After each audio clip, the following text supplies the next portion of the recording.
ಮಣ್ಣಿನ ಮಕ್ಕಳ ಕಣ್ಣಲ್ಲಿ ಬೆಳಕು, ನೇಗಿಲ ಗೂಡಲು ಮಾಹಿತಿ ಬೇಕು.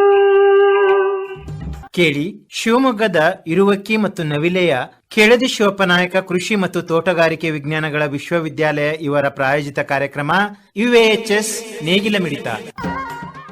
ಎಲ್ಲ ರೈತ ಬಾಂಧವರಿಗೆ ನಮಸ್ಕಾರ.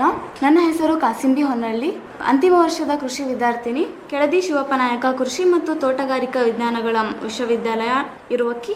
ನಾನು ಇವತ್ತು ಅಡಿಕೆ ಬೆಳೆಯಲ್ಲಿ ಅಣಬೆ ರೋಗ ಹರಡುವಿಕೆ ಮತ್ತು ಅದರ ನಿರ್ವಹಣೆ ಬಗ್ಗೆ ಮಾತನಾಡುತ್ತೇನೆ. ಅಡಿಕೆ ನಮ್ಮ ರಾಜ್ಯದ ಒಂದು ಪ್ರಮುಖ ವಾಣಿಜ್ಯ ಬೆಳೆಯಾಗಿದ್ದು, ಮುಖ್ಯವಾಗಿ ಕರಾವಳಿ ಮತ್ತು ಮೈದಾನದ ಪ್ರದೇಶ ಬೆಳೆಯಲಾಗುತ್ತದೆ. ಪ್ರಸ್ತುತ ಕರ್ನಾಟಕದಲ್ಲಿ ಅಡಿಕೆಯನ್ನು 8 ಲಕ್ಷ ಹೆಕ್ಟೇರ್ ಪ್ರದೇಶದಲ್ಲಿ ಬೆಳೆಯುತ್ತಿದ್ದು, ಅಡಿಕೆಯ ಅನೇಕ ರೋಗಗಳಿಗೆ ತುತ್ತಾಗುತ್ತಿದ್ದರೂ ಸಹ ಇತ್ತೀಚೆಗೆ ದಶಕದಲ್ಲಿ ಅರೆಮಲೆನಾಡು ಮತ್ತು ಮೈದಾನ ಪ್ರದೇಶಗಳಲ್ಲಿ ಅಡಿಕೆ ಬೆಳೆಯ ವಿಸ್ತೀರ್ಣ ಹೆಚ್ಚಾದಂತೆ ಅಣಬೆ ರೋಗದ ಬಾಧೆಯು ಹೆಚ್ಚಾಗಿ ಕಂಡುಬರುತ್ತಿದೆ.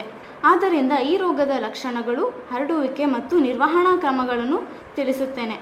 ಗ್ಯಾನೋಡರ್ಮಾ ಲೂಸಿಡಮ್ ಎಂಬ ಶಿಲೀಂಧ್ರದಿಂದ ಬರುವ ಅಣಬೆ ರೋಗವು ಅಡಿಕೆಗೆ ಕ್ಯಾನ್ಸರ್ ಮಾದರಿಯ ರೋಗವಾಗಿದ್ದು, ಮರವನ್ನು ಹಂತ ಹಂತವಾಗಿ ಸಾಯಿಸುತ್ತದೆ.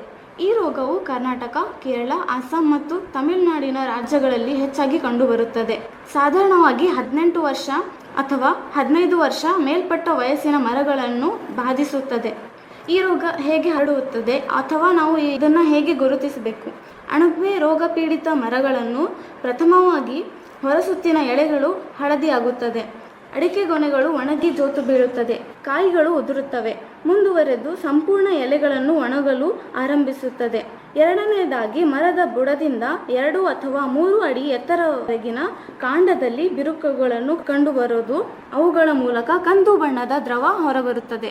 ಇಂತಹ ಮರದ ಬೇರುಗಳನ್ನು ಕಂದು ಮಿಶ್ರಿತ ಕಪ್ಪು ಬಣ್ಣಕ್ಕೆ ತಿರುಗುತ್ತವೆ. ಇದರಿಂದಾಗಿ ಸೋಂಕಿತ ಮರಗಳು ನೀರು ಮತ್ತು ಪೋಷಕಾಂಶಗಳನ್ನು ಹೀರುವಿಕೆ ಗಣನೀಯವಾಗಿ ಕಡಿಮೆಯಾಗುತ್ತದೆ. ಕೊನೆಯ ಹಂತದಲ್ಲಿ ಮರದ ಬುಡದಿಂದ ಶಿಲೀಂಧ್ರ ಬೀಜದ ಕಣಗಳು ಬಿಳಿ ಮತ್ತು ಕಂದು ಬಣ್ಣದ ಅಣಬೆ ರೂಪದಲ್ಲಿ ಬೆಳೆದಿರುವ ಕಂಡುಬರುತ್ತದೆ. ರೋಗ ಹರಡುವಿಕೆ ಪ್ರಥಮವಾಗಿ ಶಿಲೀಂಧ್ರ ಗಾಳಿ, ನೀರು ಮತ್ತು ಮಣ್ಣು ಮರದಿಂದ ಮರಕ್ಕೆ ಬೇರುಗಳ ಸಂಪರ್ಕದಿಂದ ಹರಡುವುದು. ಹಾಯಿ ನೀರಾವರಿ ಪದ್ಧತಿ ಅನುಸರಿಸಿದ ಕಪ್ಪು ಮಿಶ್ರಿತ ಜೇಡಿ ಮಣ್ಣಿನಲ್ಲಿ ರೋಗದ ತೀವ್ರತೆ ಹೆಚ್ಚು. ಅಡಿಕೆ ಅಲ್ಲದೆ ತೆಂಗು, ಹೊಂಗೆ, ಹಲಸು ಮತ್ತು ಹುಣಸೆ ಮರಗಳು ಈ ರೋಗಾಣುವಿಗೆ ಆಶ್ರಯ ನೀಡುತ್ತದೆ. ಇದರ ನಿರ್ವಹಣೆ ಹೇಗೆಂದರೆ, ಸತ್ತ ಅಡಿಕೆ ಮರದ ಬೇರುಗಳ ಜೊತೆಗೆ ತೋಟದ ಸುತ್ತಲೂ ಇರುವ ರೋಗ ಪೀಡಿತ ತೆಂಗು, ಹುಣಸೆ ಮರಗಳನ್ನು ಸಹ ಬೇರು ಸಮೇತ ತೆಗೆದು ನಾಶಪಡಿಸಬೇಕು. ಹಾಗೂ ಇಂತಹ ಮರಗಳ ತ್ಯಾಜ್ಯಗಳನ್ನು ಗೊಬ್ಬರದ ತಯಾರಿಕೆಗೆ ಬಳಸಬಾರದು. ತೋಟದ ಉಳುಮೆ ಮಾಡುವಾಗ ಮರದ ಬೇರು ಮತ್ತು ಕಾಂಡಕ್ಕೆ ಯಾವುದೇ ಹಾನಿಯಾಗದಂತೆ ನೋಡಿಕೊಳ್ಳಬೇಕು ಮತ್ತು ರೋಗ ಹೆಚ್ಚಾದಂತೆ ಮರದ ಸುತ್ತ ಉಳುಮೆ ಮಾಡುವುದನ್ನು ಕಡಿಮೆ ಮಾಡಬೇಕು.